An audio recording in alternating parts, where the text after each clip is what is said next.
isbitaalka hooyada iyo dhallaanka ee banaadir oo ka mid ah isbitaalada waaweyn ee ka shaqeeya dalka gaar ahaan caasimadda magaalada muqdisho ayaa waxaa jiifa bukaano qabo xanuunyo kala duwan gaar ahaan bukaanada uu soo ridanayo cudurka shubanbiyoodka kuwaasi oo si lacag la'aana loogu daweeyo isbitaalka hooyada iyo dhallaanka ee banaadir ayaa waxaa xilligan ka jirta isbitaalka dawayari sida ay noo sheegeen howlwadeennada isbitaalka hooyada iyo dhallaanka ee banaadir dadka bukaanada ah ee jiifa isbitaalka hooyada iyo dhallaanka ee banaadir ayaa waxa ay ka kala yimaadaan magaalada muqdisho iyo qaar ka mid ah gobollada dalka kuwaasi oo u badan haween iyo caruur qaba cudurrada shubanbiyoodka cudurka teetanada iyo xanuunyo kale aad u fara badan qaybaha kala duwan ee isbitaalka hooyada iyo dhallaanka ee banaadir ayaa waxa iga muuqday bukaano kala duwan oo la ildaran xanuunyo kuwaasi oo ay la tacaalayeen dhakhaatiirta isbitaalka hooyada iyo dhallaanka ee banaadir si loo dabiibo hooyo siciida cali maxamed oo ka mid ah bukaanada jiifa isbitaalka hooyada iyo dhallaanka ee banaadir oo lagu qalay canug ayaa ka warbixisay xaaladeeda caafimaad maasha Allah waa hadeer anigoo garaab ah la keenay 2 bari 2 maalin aan xaafad ku foolanayay kadibna banaadir la keenay waxa ay qaabishay dhakhaatiirta banaadir waxay xaaladeyda noqotay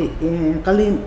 maasha Allah gabadha Ilaahay isii anigana waa caafimaad qabaa hadeer agaasimaha isbitaalka hooyada iyo dhallaanka ee banaadir Dr. Cabdirasaaq Xasan Cali ayaa ka hadlay bukaanada uu soo ridinayo cudurka shubanbiyood iyo guud ahaan bukaanada ku jira isbitaalka banaadir wuxuuna uu tilmaamay in xilligan isbitaalka ay ka jirto dawayari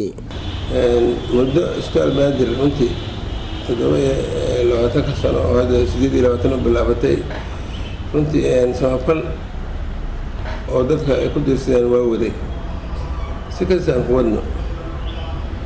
laakiin hadda 2018 la marayo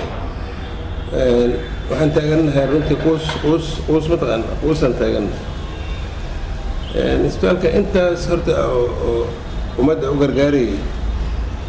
oo professionals iyo dad badan oo dowladdii hore shaqaale ka ahaa oo maanta xaq leh 28 sano 27 ka dhamaatay wax mushahara ilaa hadda cid siisa ma jirto one penny hadda hay-adan noo imaan jireen oo samafal aha oo shaqada meesha lagu qabto oo runtii 80% u badan ilmaha iyo dumarka waxa weeye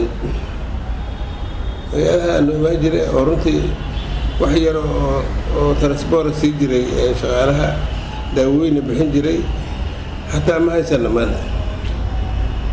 ma hayno shubanka centerka ugu weynaynahay ma hayno wax lagu wada ma hayno shaqaalihii wax mushahar hadda ma haystaan sanadkii hore xoogaa la siiyey hay-adda hadda waxba madin hayadhade suuqa iska dhaciyadhe marka runtii isbitaalka waxaa waaye maanta publiga wuxuu u wadaa howlaha oo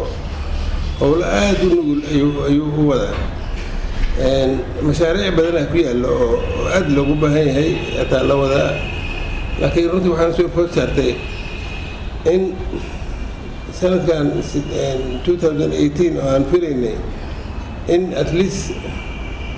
moogta some percentage maaragtay dowladda nala qabato annagoon takliifeen waxaa weeye wixii aan haysanna hataa ay hoos u dhigtay isbitaalka hooyada iyo dhallaanka ee banaadir ayaa la furay 1976 wuxuuna ka mid ahaa isbitaalada ka shaqeeya dalka kaasi oo lagu daweyn jiray hooyada iyo dhallaanka Soomaaliyeed muuse cismaan abtow telefishinka qaranka Soomaaliyeed magaalada muqdisho.